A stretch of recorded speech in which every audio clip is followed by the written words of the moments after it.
71. 유류탱크 화재 시 발생하는 슬로보버의 현상이 아닌 것은 탱크의 바닥에 고인 물의 비등 팽창에 의해 발생한다. 이것은 보일오버입니다. 슬로보버 현상으로는 소화시 외부에서 방사하는 포에 의해 발생한다. 연소유가 비산되어 탱크 외부까지 화재가 확산된다. 연소면의 온도가 섭씨 100도 이상일 때 물을 주수하면 발생한다. 72.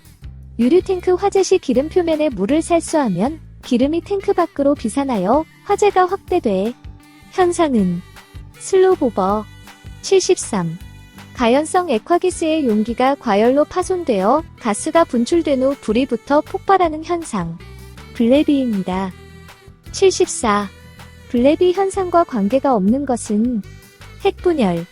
핵분열이 상관이 없으며 블레비 현상으로는 가연성 액체, 화구의 형성, 복사열의 대량 방출 현상이 일어납니다. 블레비를 정의해보자면 과열 상태의 탱크에서 외부의 액화가스가 분출하여 기화되어 폭발하는 현상. 75. 유류 저장 탱크의 화재에서 일어날 수 있는 현상이 아닌 것은 플래시 오버입니다. 유류 탱크에서 발생하는 현상을 설명드릴게요. 보일 오버. 연소유면으로부터 섭씨 100도 이상의 열파가 탱크 저부에 고여있는 물을 비등하게 하면서 연소유를 탱크 밖으로 비산시키며 연소하는 현상. 탱크 저부에 물이 급격히 증발하여 기름이 탱크 밖으로 화재를 동반하여 방출하는 현상. 슬롭 오버.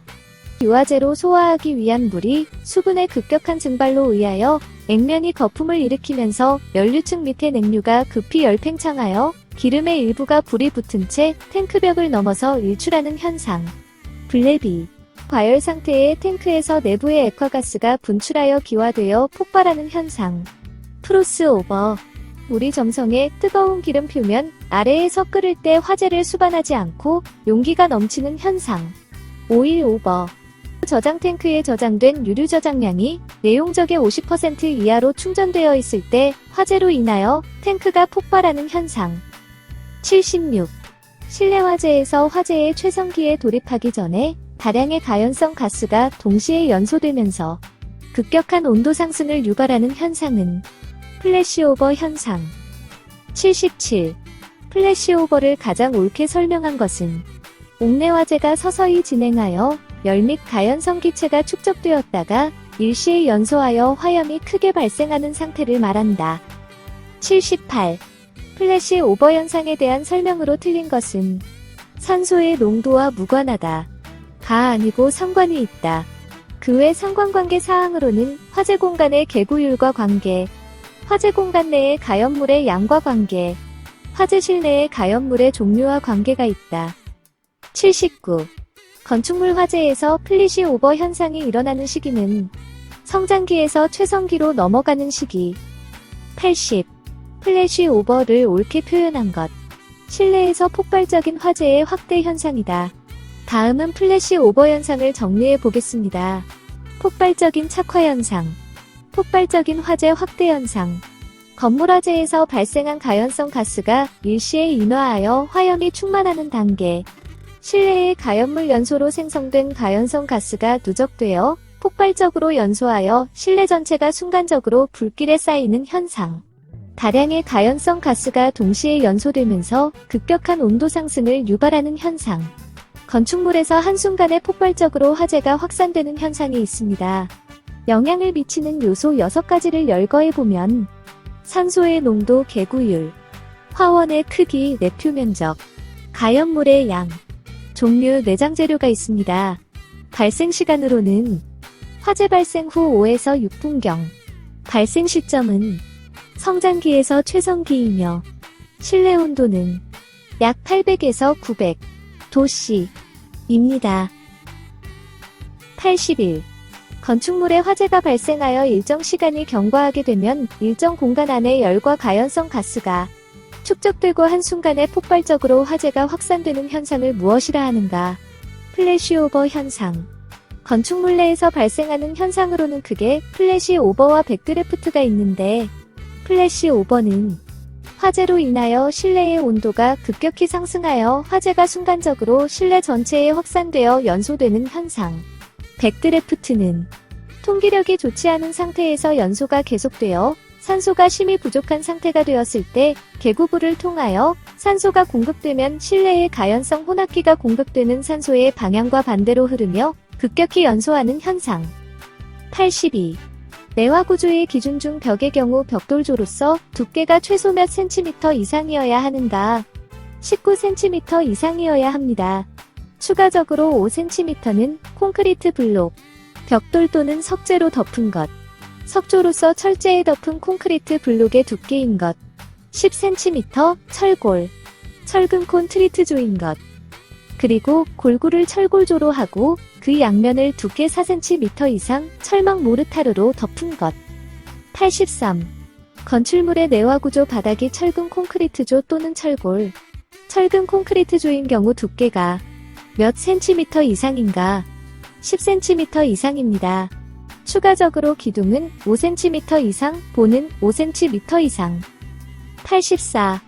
내화구조에 해당하는 것은 철근 콘크리트조의 벽으로서 두께가 10cm 이상인 것, 철망 코르타르로서 그 바름 두께가 2cm 이상인 것, 방화구조이며 신벽의 흙으로 맞벽치게 한 것 또한 방화구조입니다.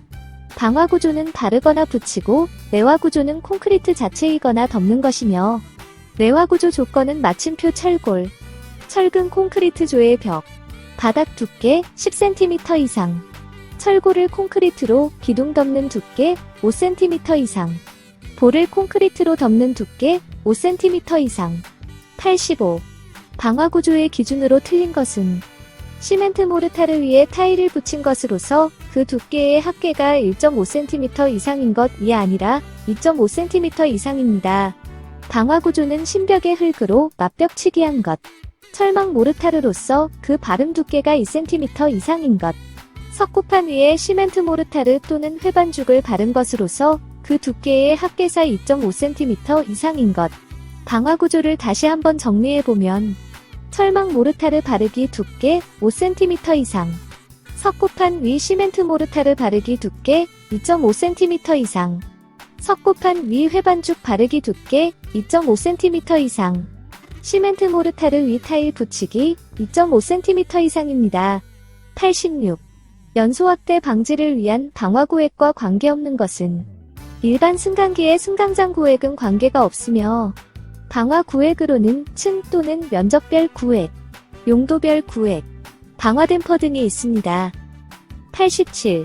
건축물의 피난동선에 대한 설명으로 틀린 것은 피난동선은 복도 계단을 제외한 엘리베이터와 같은 피난 전용의 통행구조를 말한다. 가 아니라 복도, 통로, 계단 등과 같은 통행구조입니다.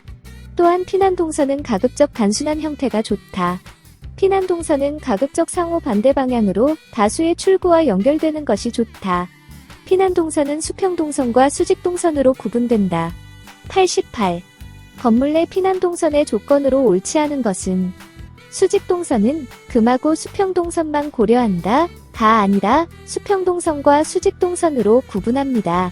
그 외는 2개 이상의 방향으로 피난할 수 있어야 한다. 가급적 단순한 형태로 한다. 통로의 말단은 안전한 장소이어야 한다. 89. 피난층에 대한 정의로 옳은 것은 물음표. 직접 지상으로 통하는 출입구가 있는 층. 90. 건축물에 설치하는 방화벽의 구조에 대한 기준 중 틀린 것은 방화벽의 양쪽 끝은 지붕면으로부터 0.2m 이상 튀어나오게 하여야 한다. 가 아니라 0.5m 이상입니다.